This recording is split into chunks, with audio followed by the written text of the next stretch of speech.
Problem solving and the male/female roles. It is probably the single most important aspect to realize that it is our individual ability rather than appearance or genetic coding that makes those of us best suited for our roles in the evolution of the planet and the life that thrives upon it. Problem solving tells a story by using logically reasoned argument in order that the audience is fully supplied with relevant subject matter for the grand debate evolving in front of them without them being encumbered with biased emotional manipulation, using the many forms of well-defined logical fallacies and rationality in judgment, by sifting them out and removing these biases. These problem-solving processes fall into 4 distinct activities. 1. Motivation by the problem which leads to. 2. Purpose to solve the problem leading to. 3. Methods to eliminate the problem and then. 4. Evaluating and doing, performing the chosen methods in the solving action. To remove the antagonist actors leading to finally getting an overview of the chosen desired results, or not. These processes are filled with the actions of the male and female mindset. The mindsets do not have to reside in the generic body of a man or woman. This is shown in the X-Files TV series where the male and female roles are developed within opposite human frames where Scully has a male mind and Mr. Mulder a female mind. These stories have a psychological edge that the unobservant audience often don't understand the juxtaposition and why they enjoy it.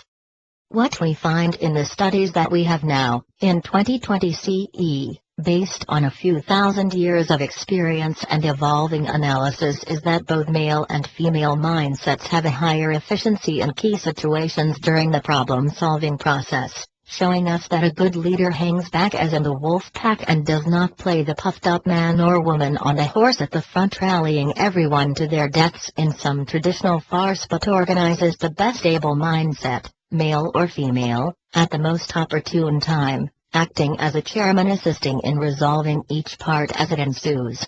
To expand on this, we break down these main processes. 1.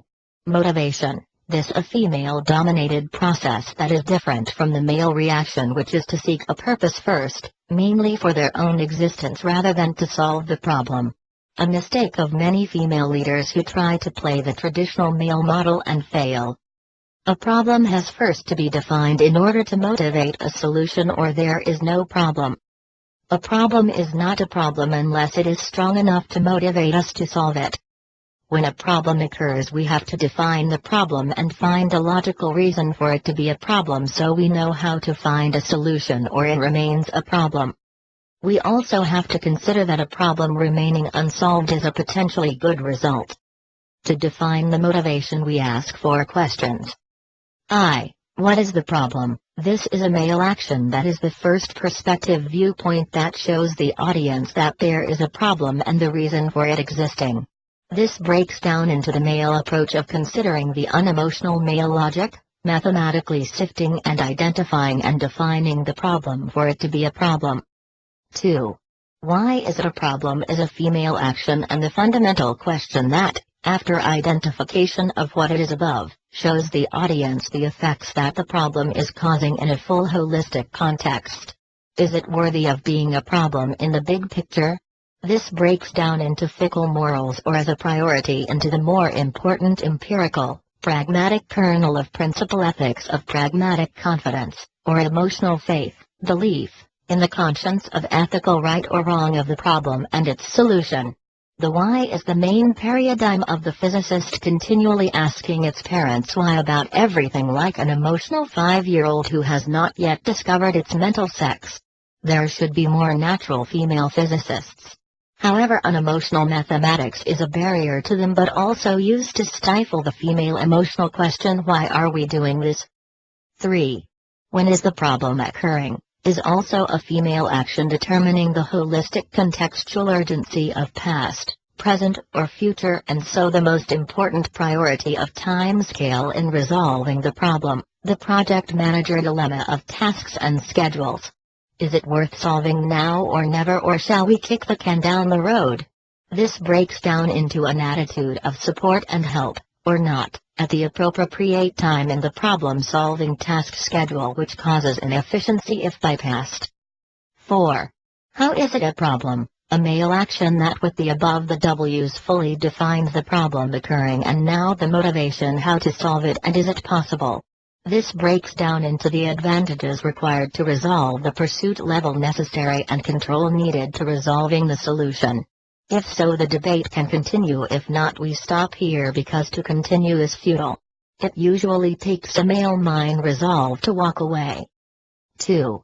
Purpose. This is a male-dominated process of understanding different from the female-dominated motivation-finding process, and so the next stage after the motivation is to find the purpose to solve the problem that has landed in our path.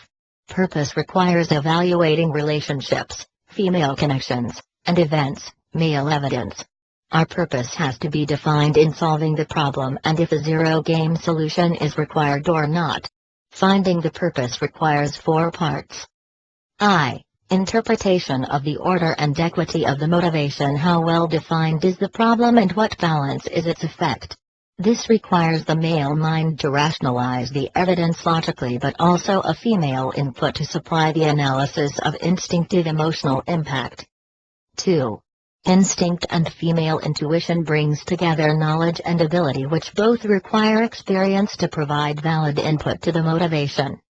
3. Senses are stimulated by the actual events caused by the problem and awareness of their impact on the big picture of female attribute. 4. Conditioning is the process needed to set conditions, maintain inertia, and remove speculation. To keep moving forward is a male attribute, to not sit on the problem and let it sort itself out, laissez-faire, but to proactively solve it. 3. Methods. The process of finding methods is essentially a female process of gathering by trial and error and balancing conditions, female, and requirements, male, until a working solution set is achieved, making sure to be wary of repercussions. I. Analysis requires the steps of deduction and reduction to simplify the final conquest from all irrelevant issues clouding the solution. Strip the problem down to successful essentials and trashing the irrelevant, a female attribute. 2. Prerequisites is a male attribute, assessing actual certainty and calculating probability of evidence and removing all flaky assumptions. 3. Preconditions is a female attribute of accepting analysis and confirming evaluations. 4. Strategy requires proaction and inaction, the process of making the opponent make the first move, as in the fundamental martial art of unbalancing the opponent. Strategy is aligned with the art of war and is generally a male-dominated area in order to progress to the final confrontation and problem-solving action in a strict solve-the-problem zero-sum game. Strategy includes psychological leverage of emotional manipulation of the female mindset and may prevail to create a non-zero-sum result where both sides achieve a share of the winnings or the problem antagonist escapes still holding on to the problem. 4. Evaluation is a male attribute of applying the strategy as defined and so resolving a solution to doing what is necessary to finalize the solution to solve the problem to create a preferable long-term fulfillment, female, rather than a temporary satisfaction, male, fulfilling a desire, need or appetite. A female fulfillment is more desired in critical social problems, erase the shark, than a short-lived male satisfaction, get laid, in most cases. The male and female roles in these appear to be male-dominated by satisfaction, but the real solution should be to aim for fulfillment. Experience is putting the priority satisfaction male attribute on accuracy and probabilistic expectation of the results of analysis. To not react impulsively but with deep thought and consideration used in the development of defining the problem. 2. Wisdom is the use of established proofs and theories gained through knowledge gained in forming the solving process. A male and female mind shared area, both having relevance in solving the identified problem. 3. Skill is producing, causing, the effects and trusting the analysis of the whole situation and how to deal with them. A male and female mind shared area, both having relevance in solving the identified problem. 4. Enlightenment is establishing a favorable result and ending or gaining beneficial knowledge from success or failure and learning from mistakes. This result comes from assessing the results with cold male logic of true or false. The repercussions of the solution have also to be assessed and cross-referenced against the problem-solving process. Most storytelling is the action of problem-solving. If no problem, then there is no story to tell, is there? Storytellers use the male mind-female mind allocation of abilities related to real-life situations.